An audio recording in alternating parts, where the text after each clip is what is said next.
Hey, it's Adam from Musapixel. I'd like you to do me a favor for the next 15 minutes. Here, actually, let's use this. Here, 15 minutes on the clock. Okay, if I can get it to focus. Focus, focus, focus. There you go. Okay.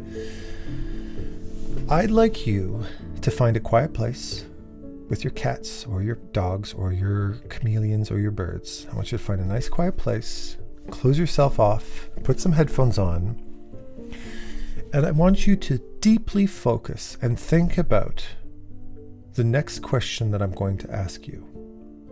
It's a very, very serious question that very likely has a very big impact on your life, but it's a deceptively simple question. But if you really, really think about it, I have a very strong feeling it's going to open up a Pandora's box of feelings, of emotions, that it's going to send you on an entire journey if you really give it enough thought. Okay, so hopefully you're comfy. You're in a nice comfy spot. You can close your eyes if you want to listen to this. And here goes. How you doing? How's life? How are you feeling? How's life treating you right now?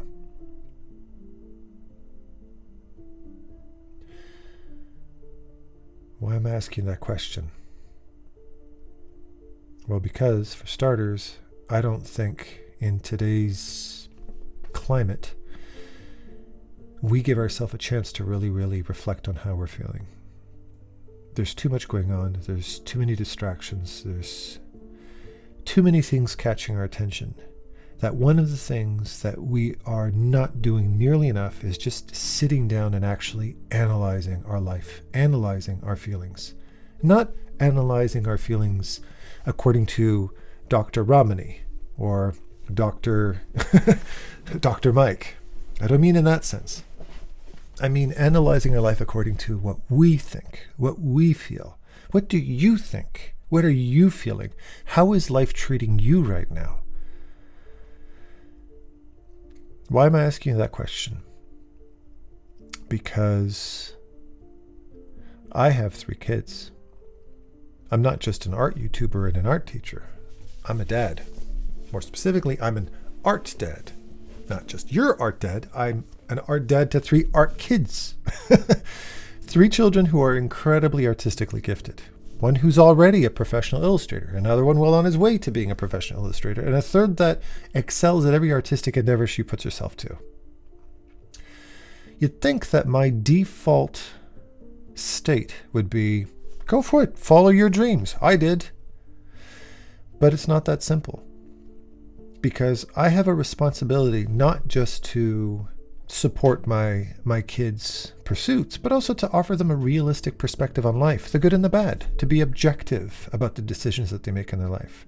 Not to be pessimistic and fatalistic about everything that they do in their life or every relationship that comes into their life, to have an optimistic perspective on life, as I do, but also not to be ignorant, so that they can prepare themselves for when things aren't great, and they aren't taken by surprise when something bad happens. That they're prepared for that. And furthermore, when they pursue their dreams, their pursuits, they don't do so in a way that leaves them broke and miserable and discouraged, as I've had to experience in my own life. And I want to take that same level of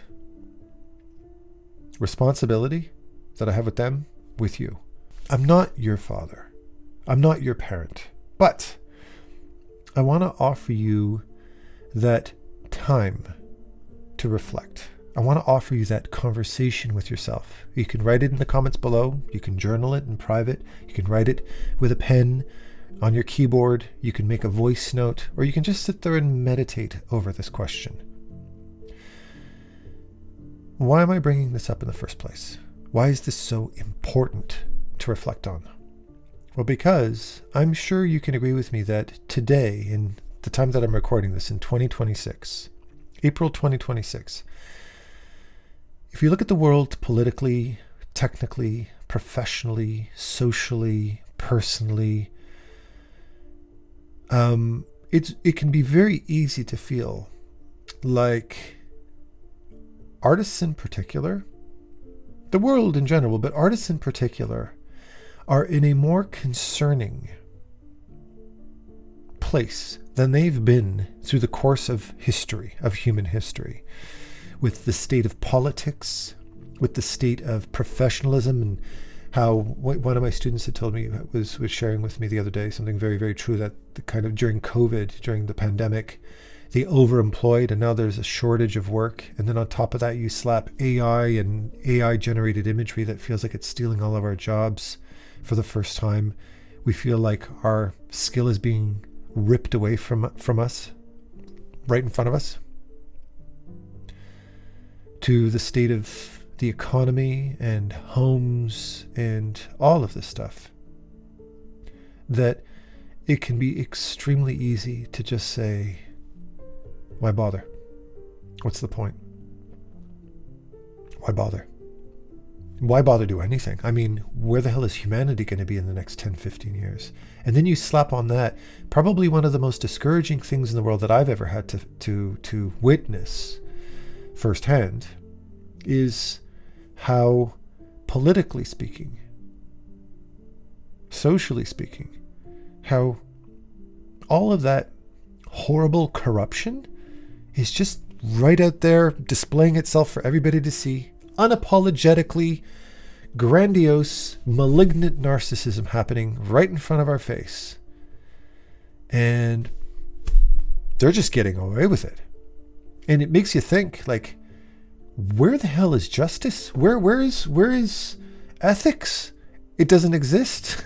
So it's like, financially the world's falling apart, politically the world's falling apart, professionally the world is falling apart, and all of these rich, ridiculously over wealthy oligarchs are just destroying the world to the benefit of just a small handful of people, while everybody else is starving to death, especially us artists, and just stealing everything that we've got using their technology. And I imagine you must feel really, really overwhelmed by that. I've felt overwhelmed by that. When I let that thought get to me, when I kind of get lost in the weeds of my own emotion, it can get the better of me sometimes. But then I remember something extremely important. You're a human being. You are. And your humanity is irreplaceable. Your humanity is the only thing that matters. The very fact that what you produce, who you are, what you believe in, all of these things, what you stand for, the relationships that you've had, how you've been there for other people throughout your life, how other people have been there for you, all of these challenges that you've had to weather, including the one that we're living right now, is not the legacy of technology. It's not the legacy of oligarchs. It's not the legacy of politicians. It's the legacy of humans. It's your legacy, because you're still here. You still thrive. You still have the power to choose what you do next. You still have the power to choose how to feel about this, what to do about it. You have the power to choose your next move. And this is something that a lot of AI companies and a lot of politicians and a lot of these big, powerful, scary people with their big, scary bodyguards with earpieces and sunglasses and armored vehicles make you think you don't have. They want you to think that you're powerless. They want you to feel overwhelmed because they're trying to cloud your identity, your sense of self, the importance of the decisions that you make, with so much confusing, overwhelming garbage that you can't make the forest from the trees. But when that dust settles, in the end, you have the choice. Yes or no. As Morpheus said, you can choose the blue pill or the red pill. There's only two choices, and that choice is up to you. I can completely understand why you'd feel like the world is on fire. Why you'd feel like there's no point to doing anything moving forward. And if you are doing anything, if you are pursuing your artistic dreams, if you are pursuing a career, if you are pursuing a family, if you are pursuing any of these things, what am I pursuing it for? What future am I raising kids in? What future am I pursuing my passions for? What's the point of all of this when all of it can be taken away like that? I'm nothing but a flea on the back of a mammoth. And I could get shaken off like any other surface nuisance. I am completely insignificant. Because you're this tiny in this massively huge world, in this massively huge universe. But when you do, I want you to stop, just like I asked you to stop at the very, very beginning of this. I want you to stop. I want you to quiet the room. And I want you to start becoming aware of where you are. I want you to listen to the sounds around you. I want you to feel the surface with your hand and your feet. Feel the chair or the cushion or the bed that you're sitting on. Maybe you're in some subway on some hard plastic uncomfortable seat. I want you to become aware of that. I want you to become aware of where your feet are. I want you to be aware of the way your clothes feel. I want you to be aware of the smells around you. And I want you to realize everything is still firing at all cylinders. Everything about you that matters is still functioning perfectly. Perfectly. And the only thing standing between you and your future is your decision. No matter what you think life takes away from you, you always have the power to decide what you do next. And I want you to realize that the future is only in one person's hands, and that person is you. That you have the power to decide whether or not to pursue your dreams, pursue what matters to you, to focus on the things that you care about, that nourish your mind and your soul. As Guillermo del Toro says, not eye candy, but eye protein, right? Something that nourishes the soul. That you decide.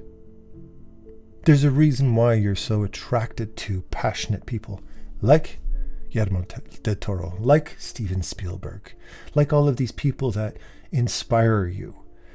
It's because they care. They've chosen to share something they love, and you chose to care about it. And if you choose to share the things you're passionate about, you are going to attract people who care about what it is you have to share. It's not up to machines to decide. It's not up to oligarchs.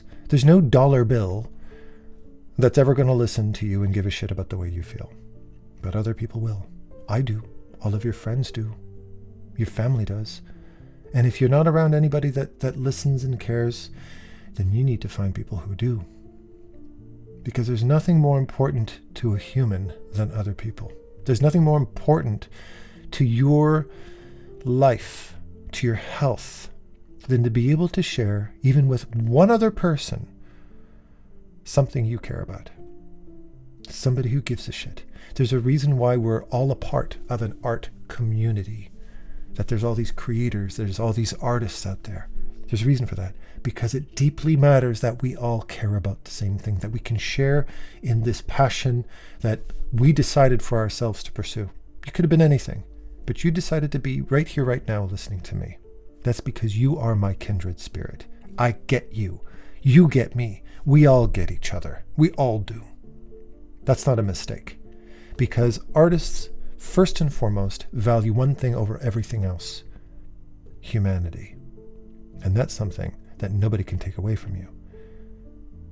If you think about your life, if you think about your value in terms of your size, that you are a invisible molecule in the vastness of the universe, then you have no value. You have no purpose. You're nothing. But instead, if you think about the universe as being something that you create for yourself, that's not me waxing poetic. That's not me trying to be an old romantic. That's a fact. All of these things that you experience, all of these things that you feel, are ultimately your own creation, aren't they?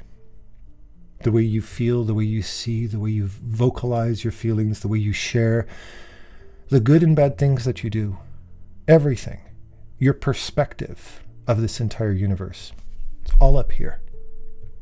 You are the center of your own universe. You might be microscopic in size, as far as you know it, in comparison to the great universe.